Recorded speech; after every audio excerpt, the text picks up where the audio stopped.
बिस्मिल्लाहिर्रहमानिर्रहीम। Dear students, अब हम पढ़ेंगे arithmetic mean.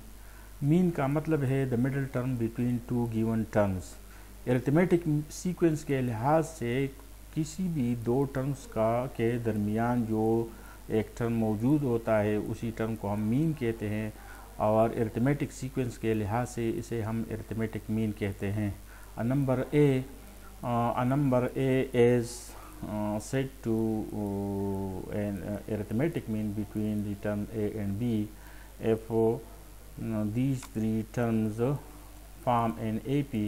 By definition of arithmetic sequence, their common difference will always be the same common difference. It is the difference of any two consecutive term.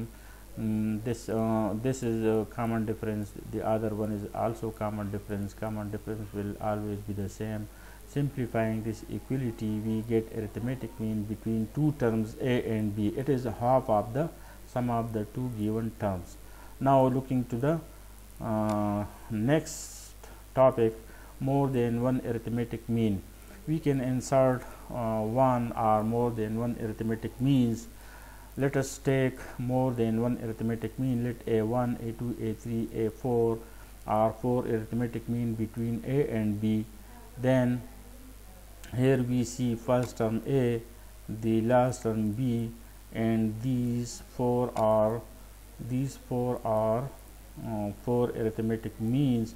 We can insert one arithmetic mean or more than one. This arrangement will form an AP. This a is the first term, a1 is the second term, this b is the sixth term. Here we see the number of terms are 6. This is the formula to find out the inner term of any arithmetic sequence. So if this a1, this capital A1 is actually a2, which is equal to a1 plus 1d. This a2 is the third term, small a3, which is equal to a1 plus 2d. So to find out capital A2, we will use a3 is equal to a1 plus 2d. So a2 is equal to a1 plus 2d, a3 is equal to a1 plus 3d, a4 is equal to a1 plus 4d.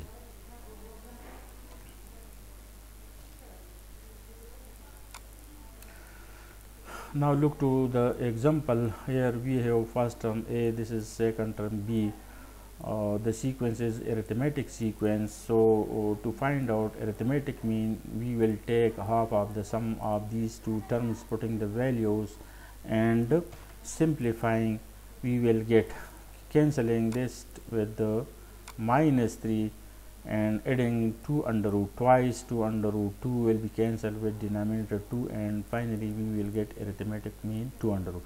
This 2 under root is actually, if this is term a, this is term b, so this 2 under root will lie between the two given terms.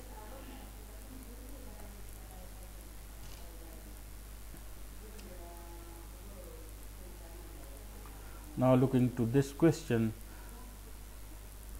insert 3 arithmetic mean between 2 and 9. यहाँ पे हमारे पास जो है 2 और 9 है। इन 2 और 9 के दरमियान हमने इंसर्ट करना है कितने अरिथमेटिक मीन्स, 3 अरिथमेटिक मीन्स हमने इंसर्ट करना है। तो 2 और 9 के दरमियान यहाँ पे हमें वो 3 अरिथमेटिक मीन्स नज़र आ रहे हैं, जो कैपिटल a1, a2, a3 है। ये जो 2 है ये हमारे साथ फर्स्ट टर्म है, a1 है, और ये a1 इज इक्वल टू 2 है, और ये जो लास्ट 9 है ये हमारे साथ b है, जो एक्चुअली फिफ्थ टर्म है। ये b जो है ये फिफ्थ टर्म को ज़ाहिर करता है। तो यहाँ पे हमें नज़र आ रहा है fifth term is equal to b is equal to 9। अब ये जो फिफ्थ टर्म है इसकी जो वैल्यू है ये a प्लस 4d है। ये a प्लस 4d ये वाली हमारे साथ a5 की कीमत है और b की कीमत 9 है। अब अगर इसको हम सिंप्लीफाई करेंगे तो d हमारे साथ, we will get value of d is equal to 7/4। Now to find out a1, this a1 is actually a2 and a2 is always equal to a plus 1d. So this A2, this capital A1 is actually A2, which is equal to A plus D. So we will use this formula. Now putting the values and simplifying this, 15 over 4 is the first arithmetic mean. A2 is equal to A plus 2D. This is the formula for second arithmetic mean, and by putting we will get this value, and similarly this is the formula to find out the third arithmetic mean. So remember this one, if here is 3, here will be 3D, if here is 2, here will be 2D, if here is 1, here will be 1D. This is in case of arithmetic mean. Now we come to the exercise 4.3. This is exercise 4.3. we have to find the arithmetic mean between the given number. This is first term, this is the second term. We have to insert the number between 12 and 18. Here this 15 is the number between 12 and 18, and this arrangement is arithmetic sequence. We know that let this 12 is equal to first term A, 18 is B, and we have to find the arithmetic mean by formula. This is the formula, putting the value, this is the required answer. Now we can find the arithmetic mean of other two given terms. Just simply take half of the terms of given arithmetic sequence.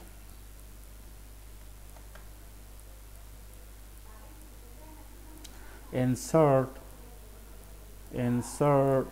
3 arithmetic mean. यहाँ पे है insert 3 arithmetic means between 6 and 14. तो 6 ये जो हमने highlight किया है ये 6 है, और ये 41 यहाँ पे है, ये 3 अरिथमेटिक मीन्स है। तो किसी अगर कोई सीक्वेंस अरिथमेटिक सीक्वेंस हो तो इसके टर्म्स मालूम करने के लिए हमें we need its first term and common difference. अब ये वाला जो है a n = a1 + n-1 to d। अब ये n जो है ये असल में ये 41 जो है ये फिफ्थ टर्म है। तो यहाँ अगर हम n पुट करें तो n-1 5 - 1 4d होगा। अब a5 ये जो फिफ्थ टर्म है इसकी कीमत जब हम लगाएंगे तो इस तरह हमारे साथ ये d आएगा। अब ये जो सीक्वेंस है इसमें हमारे पास 6 है जो कि a1 है और d भी है। तो अब a1 मालूम हम कर सकते हैं, a1 = a1 + 1d। तो जब हम पुटिंग करेंगे तो ये वैल्यू हमारे पास आएगी।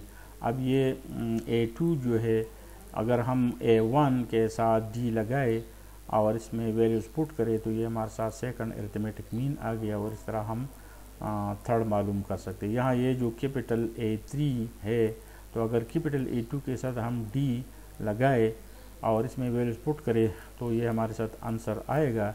या अगर कैपिटल A3 को हम देखें तो ये A3 असल में फोर्थ टर्म है। तो फोर्थ टर्म मालूम करने के लिए हम जो फार्मूला इस्तेमाल करेंगे यहाँ वो हमने लगाया है, यह नज़र आ रहा है ये वाला। ये देखिए A3 is actually fourth term which is equal to a1 + 3d। तो अगर यहाँ भी हम कीमत लगाए तो हमारे साथ सेम आंसर आएगा। अब ये सीरीज़ है। सीरीज़ क्या है? एक हमारे साथ सीक्वेंस होता है, फाइनाइट भी हो सकता है, इनफाइनाइट भी हो सकता है। दूसरा हमारे साथ सीरीज़ हो सकता है, सीरीज़ फाइनाइट भी होता है, इनफाइनाइट भी होता है। अब सीरीज़ क्या है? सीरीज़ की डिफिनीशन आप पढ़ ले। when the terms of a sequence are written in summation form it is called series. The following is a finite series. So when terms of a sequence are written in the summation form, that form is called a series. Every series can be written in sigma notation. A series can be finite or infinite. If a sequence is finite, we get corresponding finite series. If a sequence is infinite, we get an infinite series. तो ये पढ़ लीजिए ऊपर वाला। तो हमारे साथ definition हो गया। Summation notation: the sum of the first n terms of a sequence is written as यहाँ ये जो हमारे साथ समेशन ऑफ टर्म्स है ये फाइनाइट नंबर ऑफ टर्म्स है और सिग्मा नोटेशन में हम इसको लिख सकते हैं। फाइनाइट नंबर ऑफ टर्म्स के लिए हमारे साथ ये जो सिग्मा नोटेशन है ये कहाँ से स्टार्ट होती है, ये 1 से स्टार्ट होती है, तो यहाँ हम 1 लगाएंगे और यहाँ लास्ट में हम ये चूँकि इसकी लास्ट टर्म n है तो यहाँ हम n लगाएंगे, k = 1 up to k = n और a के। अब अगर हम k की जगह i इस्तेमाल करना चाहें तो फिर हम i = 1 अप टू n लिखेंगे, या अगर हम k = 1 न लिखे, सिंपली हम लिखे 1 to n तो ये भी ठीक है। तो ये हमारे साथ फाइनाइट सीरीज़ का समेशन है और ये इसका सिग्मा फॉर्म में रिप्रेजेंटेशन है। इनफाइनाइट सीरीज़, अब यहाँ इसी स्लाइड में हम पढ़ रहे हैं infinite series. In infinite series is the sum of the members in an infinite sequence. अगर एक सीक्वेंस इनफाइनाइट हो तो इसके टर्म्स अगर हम समेशन फॉर्म में लिखे तो ये समेशन फॉर्म में ये जो हमें मिलता है ये सीरीज़ है और ये नेक्स्ट जो है ये इसका सिग्मा नोटेशन है। इनफाइनाइट सीरीज़ में यहाँ हम इन्फिनिटी ज़रूर लगाएंगे और ये के डमी वेरिएबल, इसकी जगह हम कोई और अलामत लिख सकते हैं और उसकी वजाहत हम यहाँ करते हैं। अब यहाँ पे हम पढ़ रहे हैं एक है एरिथमेटिक सीक्वेंस। ये जो है ये एक सीक्वेंस को ज़ाहिर करता है। कौन सी सीक्वेंस है? क्योंकि कंसेक्यूटिव टर्म्स का डिफरेंस सेम है, लिहाजा ये एरिथमेटिक ये जो सीक्वेंस है ये एरिथमेटिक है और इसके जो टर्म्स है इसको अगर हम समेशन फॉर्म में लिखे तो ये सीरीज़ बनता है। ये कौन सा सीरीज़ है? ये एरिथमेटिक सीरीज़ है। अब ये जो टर्म्स है इन टर्म्स को इसका जो सम मालूम करना है तो इसके सम मालूम करने के लिए हमारे पास 2 फार्मूले हैं और जो नेक्स्ट स्लाइड में आप देखेंगे।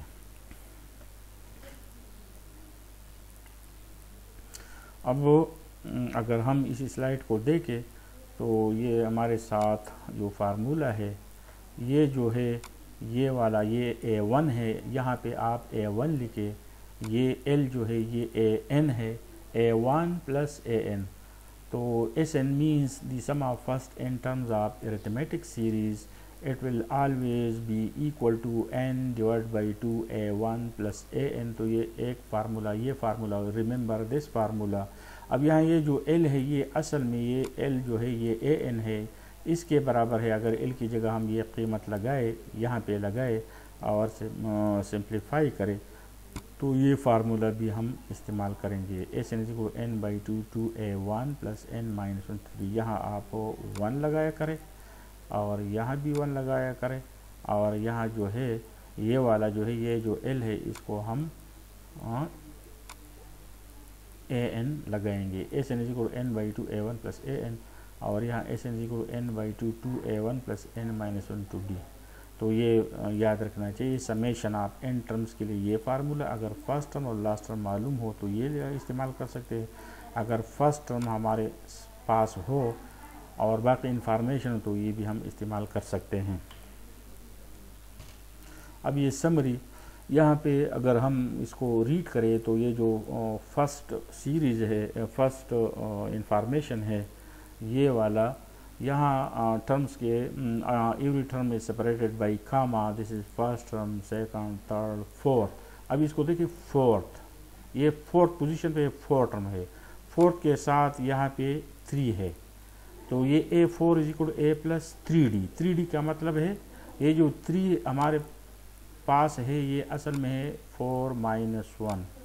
तो 4 टर्म के लिए अगर हमारे पास 4 टर्म हो तो यहाँ a + 4 - 1 × d, या सिंपली हम लिखेंगे a + 3d। a4 = a + 3d। तो ये एक तो ये standard form of arithmetic sequence है और कंसेक्यूटिव टर्म्स के दरमियान में ये जो डिफरेंस है सेम है। अब अगर इससे हम इसको डिफरेंस माइनस करें तो d आता है, इन दोनों का डिफरेंस भी d है।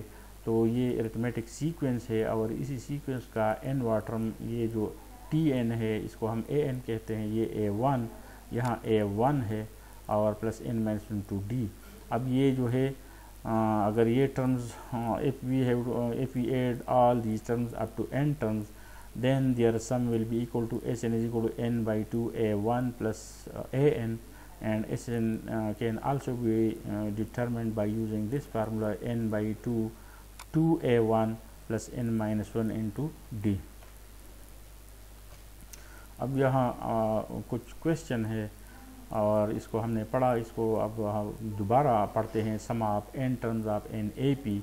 तो एस एन इज को n by 2a1 plus n minus 1 two d, ये फार्मूला भी ठीक है, हम यूज़ करते हैं. 2a1 की जगह अगर हम ये a1 लिखे और ये जो लास्ट है इसकी जगह हम an लिख सकते हैं. तो एस एन इज को n by 2a1 plus an, ये दो फार्मूले हम समेशन ऑफ n टर्म्स के लिए इस्तेमाल करेंगे.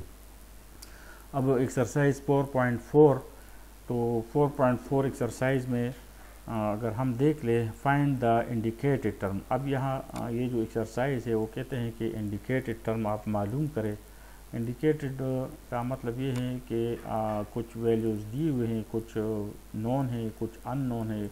जो अननोन है इसको मालूम करना है. Find the indicated term and the sum of the indicated number of terms in case of each of the following. अब अगर इसी क्वेश्चन को हम देखें तो यहाँ इसी क्वेश्चन में a1 भी है, d भी मालूम हो सकता है, और ये 28 टर्म, ये जो सीरीज़ है ये 28 टर्म तक है और हमने मालूम करना है 28 टर्म और 20 टर्म्स का समेशन मालूम करना है. तो अगर इसी सीक्वेंस को हम देखें, फर्स्ट टर्म मालूम है, सेकंड टर्म मालूम है, d मालूम है. अब इसका 20, ये जो सीक्वेंस है ये कहाँ तक जा रहा है, 28 टर्म तक, लेकिन वो 28 टर्म मालूम नहीं है, तो इसको हमने मालूम करना है. और फिर ये जो 20 टर्म है इसके हमें समेशन मालूम करना है. तो ये जो फार्मूला है A N is equal to, ये फार्मूला हम इस्तेमाल करेंगे, एन की जगह 20 इस्तेमाल करेंगे, बाकी सारी वैल्यूज़ पुट करेंगे. तो ये 28 टर्म की वैल्यू -29 है.